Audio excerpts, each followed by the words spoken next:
Ya, dengan nas dari 1 Korintus pasal yang ke pertama, ayat yang keempat sampai dengan Bapak Ibu yang terkasih, bahwa di tengah kita yang sedang berusaha untuk membangun kesatuan, iblis akan selalu berusaha memecah belah. Dia akan gunakan macam cara, karena dia tahu ketika orang percaya bersatu, bersepakat, maka bisa ada kemenangan di sana.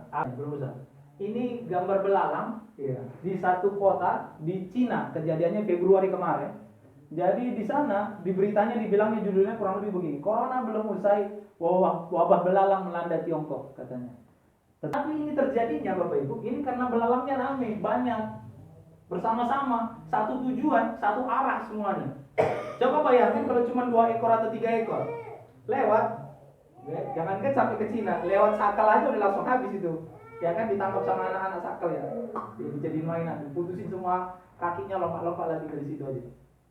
Karena cuma 2 ekor 3 ekor, ini banyak Bapak Ibu, udah gitu searah, sepakat.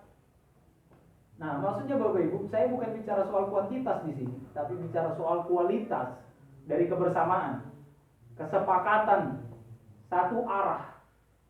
Itu Bapak Ibu, agar gereja kita bisa tetap berjalan maju, tetap kuat, walaupun perjalanan panjang yang harus ditempuh. Banyak tantangan selama perjalanan. Tapi saya mau katakan, kalau kita unity, kalau kita memiliki kesatuan, kita bisa hadapi semua bersama. Oke, buka slide berikutnya. Jadi, apa kunci dari unity? Saya anggap bahwa kesatuan atau unity seperti harta karun di sebuah peti yang terkunci. Jadi kita harus pegang kuncinya untuk mencapai unity itu. Sekarang pertanyaannya, apa kuncinya? Iya. Yang pertama adalah mulai dari diri kita. Ya, jangan mengharapkan orang di sekitar kita berubah duluan.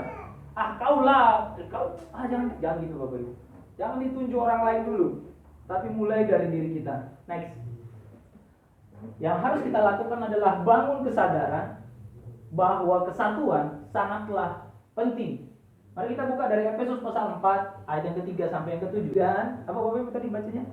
Dan berusahalah.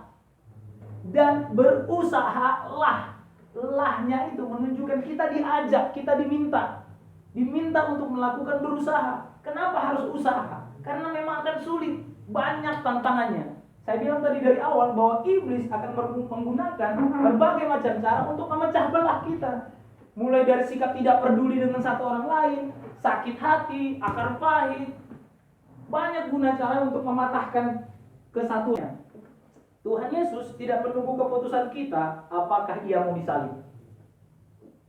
Jadi dia nggak nunggu, menurut kalian disalib nggak aku? Tuhan Yesus nggak tanya itu. Artinya Bapak Ibu, kalau kita tahu betapa kesatuan itu penting, jangan nunggu orang lain dulu. Kita yang ambil keputusan, iya, aku jaga persatuan. Yang kedua adalah kerendahan hati. Dari 1 Petrus 5 ayat 5, saya tulis di sana, humble yourself, rendahkanlah dirimu. Oke, jadi Bapak Ibu, kerendahan hati adalah sikap hati. Jadi bukan sifat dari lahir, bukan sifat.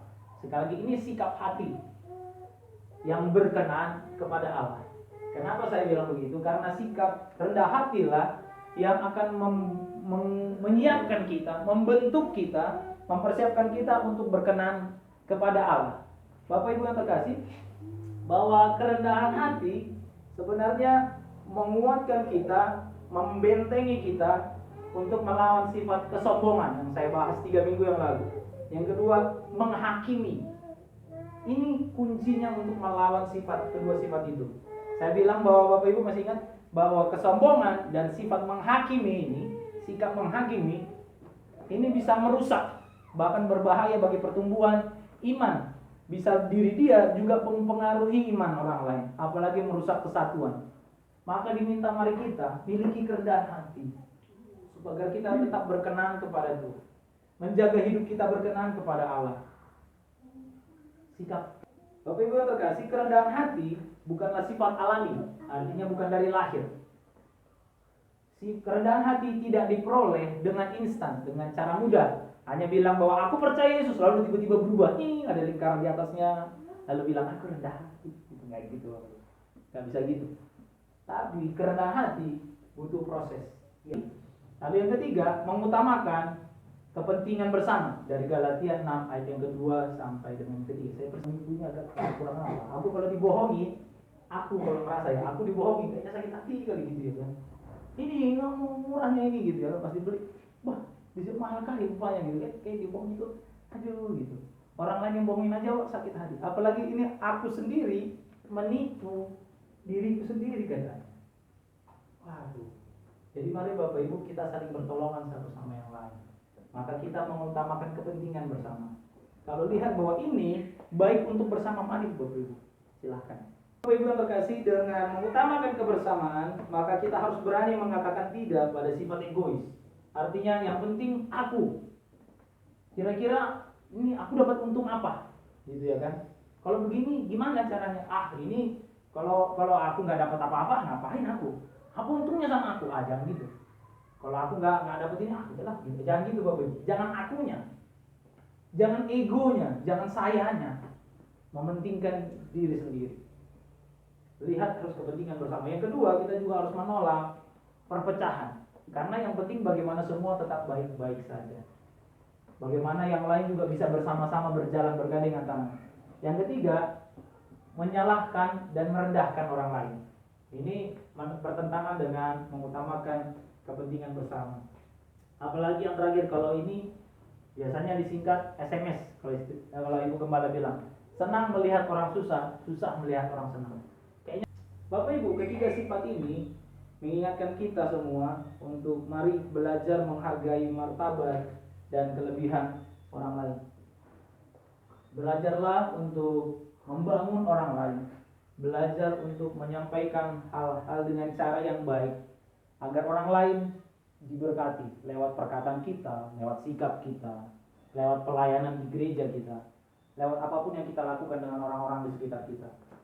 Oke, kesimpulannya Bapak Ibu, kunci utama untuk menjadi unity adalah yang pertama, mulai dari diri kita sendiri. Yang kedua, milikilah kerendahan hati. Yang ketiga, mengutamakan kepentingan bersama.